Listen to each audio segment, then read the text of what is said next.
Dear friends, a new climate summit is taking place these days, this time in Egypt, in a context rarefied by the war in Ukraine and in a country with tens of thousands of political prisoners, according to human rights organizations, without freedom of expression or demonstration, and where Allah Abdel Fattah, a human rights defender who has been on hunger strike for more than 200 days, could die at any moment. From concern and vindication, we have moved on to indignation of broad movements such as Friday for Future or Extinction Rebellion, extended today to thousands of young scientists and not so young, with the scientist rebellion movement in the face of the lack of political will to confront what is already shaping up to be the greatest global catastrophe known to humanity.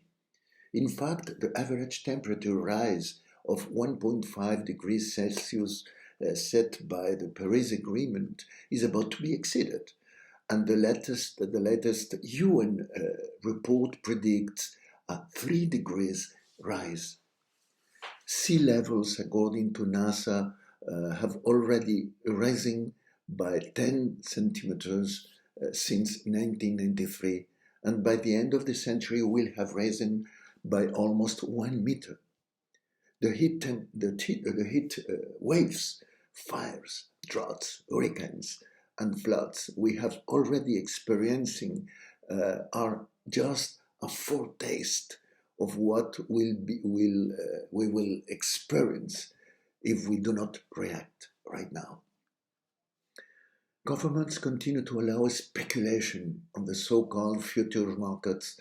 to drive up gas, oil, and electricity prices,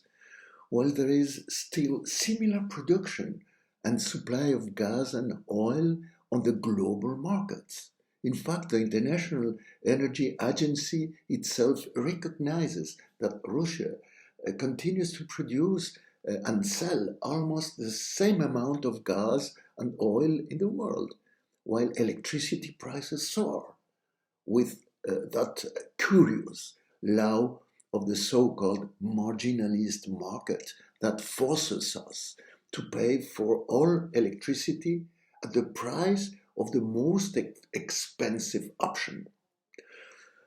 On the other hand, far from accelerating the decarbonization of economies with wind and solar energy, nuclear energy and large hydroelectric dams are being blessed as supposedly green, and coal and fracking are being relaunched. And all of these with the big energy companies quadrupling their huge profits, accompanied by the big banks and institutional investors, while people are suffering one of the toughest crises of the last century. In this context, as rapporteur for the human right to safe drinking water and sanitation, I feel the need, as I did in Glasgow Summit, not only to support the call for binding and effective agreements to reduce emissions as a basis for mitigation strategies, but also to demand attention to adaptation strategies in the face of the unavoidable impacts that are occurring and will occur as a result of emissions already made. Assuming a human rights approach to climate change requires raising adaptation strategies to the forefront, with special attention to the poorest and most vulnerable populations, strategies that must be governed by hydrological transition plans, insofar as 90% of climate disasters are linked to water. In the same way that it is assumed that mitigation policies should be presided over by the energy transition, as the CO2 is the main key to climate change, the hydrological transition should be assumed as the axis of adaptation strategies, reinforcing environmental and social resiliency to protect those who live in greater vulnerability and poverty in the face of droughts, floods, and rising sea levels. Unfortunately, behind these adaptation strategies to protect the poorest, there is no big business incentive to put these challenges on the agenda. Many countries are, in fact, are already calling for the creation of a fund to compensate for enormous costs of the catastrophes they have suffered. But little is heard about promoting adaptation strategies to prevent them. Even less is said about designing plans for territories that may become uninhabitable in the coming decades and where it will be impossible to develop even viable adaptation plans. In this regard, it is urgent to negotiate the concept of climate refugees and to design resettlement plans for these populations,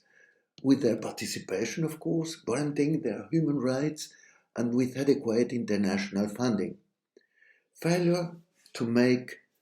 concrete commitments on this front will lead to humanitarian disasters and massive migration processes that will trigger social and political instability around the world.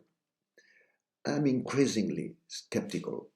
about the effective will of governments and even more so about the powerful financial interests that are enriching themselves with this crisis. But I'm hopeful about the indignant rebellion of young people and scientists, to whom I give my enthusiastic support in their protests and call for them to be broadened and strengthened. Thank you very much.